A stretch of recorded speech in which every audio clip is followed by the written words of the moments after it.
Les parents d'abord. Je dis les parents parce qu'il y a encore une vingtaine d'années, on aurait pu dire la famille, mais les choses ont évolué, elles sont configurées aujourd'hui un peu différemment, et c'est plutôt les parents, avec la diversité des configurations familiales, qui constituent le premier acteur éducatif. Les parents ont un rôle fondamental, essentiel, ils accueillent l'enfant dans le monde. Ils lui procurent cet environnement sécure, ils lui garantissent qu'il sera heureux, qu'il ne sera pas abandonné, mais que néanmoins il devra assumer, accepter l'idée d'être de temps en temps un peu frustré, qu'ils ne seront pas toujours là quand il aura envie qu'ils soient là, que parfois cet enfant aura faim et qu'il lui faudra attendre avant de manger, qu'il sera mouillé, il lui faudra attendre avant d'être changé, il aura envie d'être dans les bras de ses parents qui ne seront pas complètement disponibles.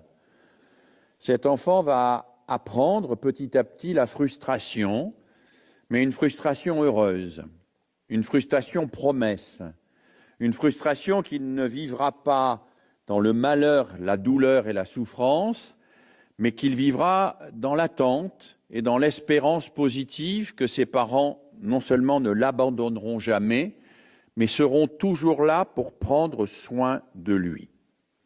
On sait à quel point cet apprentissage est essentiel, déterminant, qu'il va être fondamental pour que l'enfant passe de l'impulsivité capricieuse, de celui qui veut tout de suite, immédiatement, à la réflexivité, à la capacité de prendre du temps et progressivement d'intégrer la temporalité pour se construire de la pensée. Dès le plus jeune âge, on sait que l'enfant se construit de la pensée. Il se construit de la pensée dans cette attente, et il se construit de la pensée parce que cette attente est habitée. Elle est habitée par un environnement que ses parents ont construit, qu'ils ont élaboré.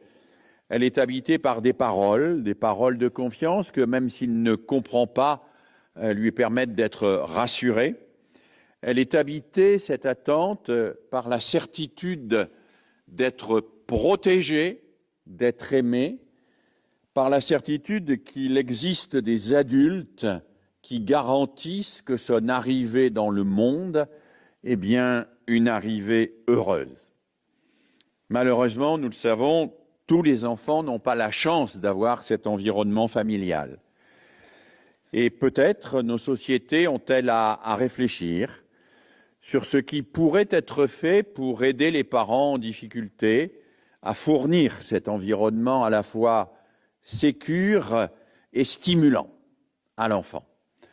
Je pense que ce qu'on pourrait appeler le soutien à la parentalité reste assez largement un angle mort des politiques publiques, qu'il existe des initiatives d'État dans un certain nombre de cas, associatives dans d'autres, pour aider les parents à assumer leur rôle, mais qu'un certain nombre d'entre eux, pour des raisons qui tiennent à leur histoire, pour des raisons qui tiennent à leurs occupations, pour des raisons qui tiennent aux accidents de la vie dont ils ont été victimes, qu'un certain nombre d'entre eux sont en difficulté aujourd'hui pour assumer cet accueil de l'enfant dans le monde.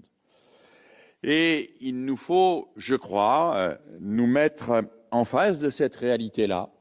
Nos sociétés ont besoin de se dire que nous ne pourrons probablement rien faire sans un travail avec les parents, sans un travail pour que les parents fournissent dès les premiers mois de la vie cette sécurité stimulante qui permet à l'intelligence de s'éveiller. Les parents, c'est le premier pilier. Il ne faut pas l'oublier et il faut que nos sociétés renforcent le plus possible le soutien à cette parentalité.